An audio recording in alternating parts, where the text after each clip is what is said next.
शुरू अल्लाह का नाम लेकर जो बड़ा मेहरबान निहायत रहम वाला है।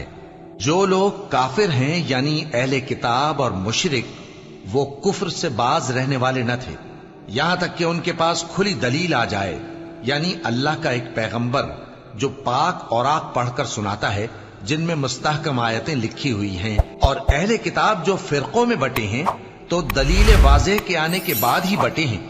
हालांकि उनको हुक्म तो यही हुआ था कि अल्लाह की इबादत करें, इताअत को उसी के लिए खालिस करते हुए यकसू होकर, और नमाज कायम करें और ज़कात दें, और यही मजबूत उसूलों वाला दीन है। जो लोग काफिर हैं यानी अहले किताब और मुशरिक, वो दोज़ख की आग में पड़ेंगे और हमेशा उसी में रहेंगे।